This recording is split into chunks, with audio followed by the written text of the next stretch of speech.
Salam sejahtera Malaysia. Berita seterusnya dipetik daripada sinarharian.com.my bertajuk 3 Hakim Putuskan Rayuan Najib Razak. Sepanjang 6 hari dari Isnin 5 April hingga 13 April yang lalu, pasukan peguam bela Datuk Seri Najib Razak telah mengemukakan hujah kepada panel 3 hakim Mahkamah Rayuan iaitu Datuk Abdul Karim Abdul Jalil, Datuk Haszana Mehat dan juga Datuk Wazir Alam Maidin Merah mengapa anak guam mereka wajar dibebas dan dilepaskan.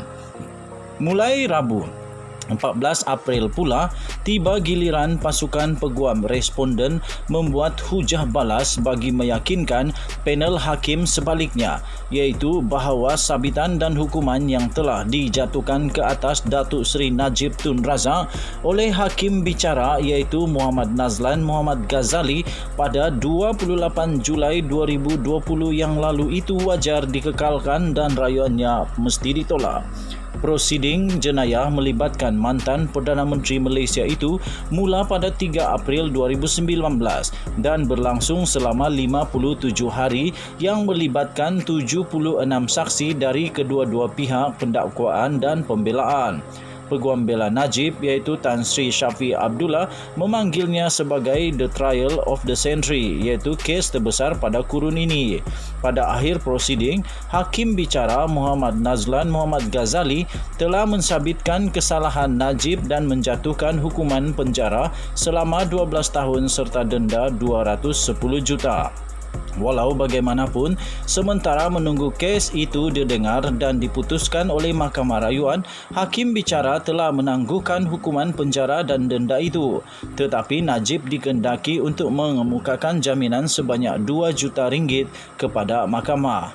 Bagi pihak perayu iaitu Najib, Shafie telah mengemukakan 307 alasan mengapa anak guamnya wajar dibebas dan dilepaskan oleh Mahkamah Rayuan. Hujah bertulisnya meliputi 2,500 halaman manakala hujah pendakwa raya iaitu responden pula meliputi hanya 1,100 halaman.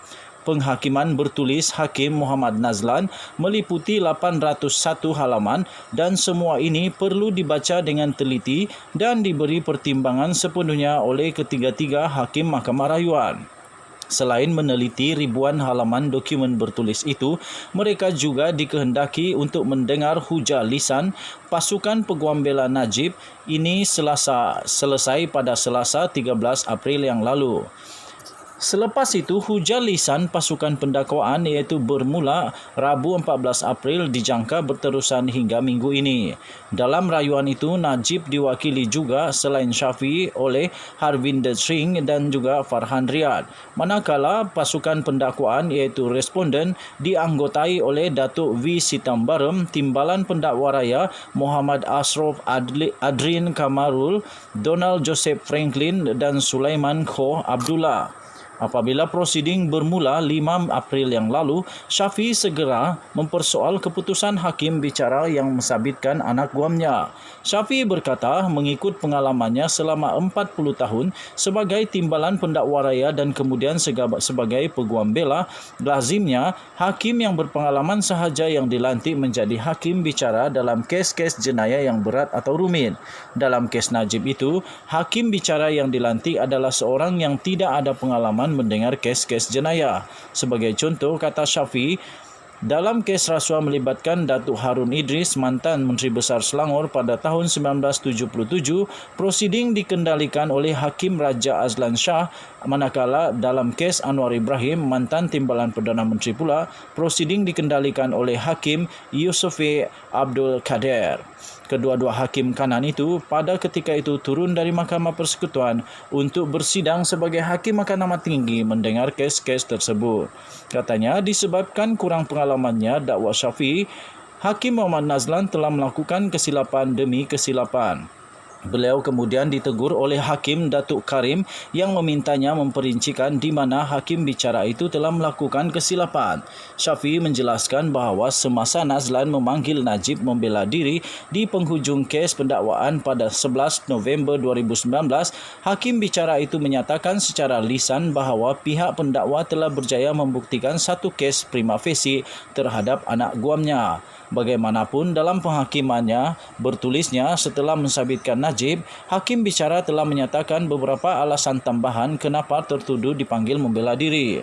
Syafiee berhujah bahawa apa yang Nazlan lakukan sebagai hakim bicara adalah menambah lagi argumenting further alasan-alasan awalnya yang tidak disebutkan ketika dia memutuskan ada kes prima facie dan memerintahkan Najib untuk membela diri.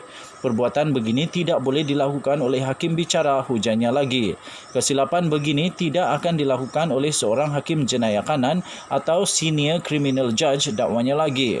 Syafiee juga berhujah bahawa selepas Nazlan mendapati ada prima facie berasaskan satu hal perkara, a set of matters, hakim bicara itu kemudian mensabitkan Najib berasaskan satu hal perkara yang lain, a different set of matters.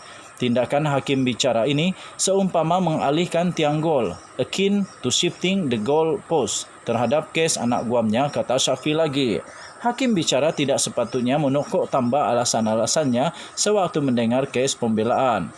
Dalam hujannya bagi pihak pendakwaan pula, Sitambaram berkata, Mahkamah Rayuan wajar mengekalkan sabitan dan hukuman ke atas Najib kerana ada keterangan yang jelas menunjukkan Najib ada kepentingan pribadi dalam SRC International apabila dia telah mempengerusikan dua mesyuarat jemaah menteri yang menimbangkan dan meluluskan permohonan untuk mendapatkan jaminan kerajaan Government Guarantee GG berhubung pinjaman 4 bilion ringgit Malaysia dari kumpulan wang persaraan yang diperbadankan KWAP kepada SRC International. Sitambaram juga berhujah bahawa Najib terlibat dalam hal ehwal SRC sebelum syarikat itu ditubuhkan dan ada keterangan yang meyakinkan bahawa Najib ada kuasa kontrol ke atas lembaga pengarah SRC.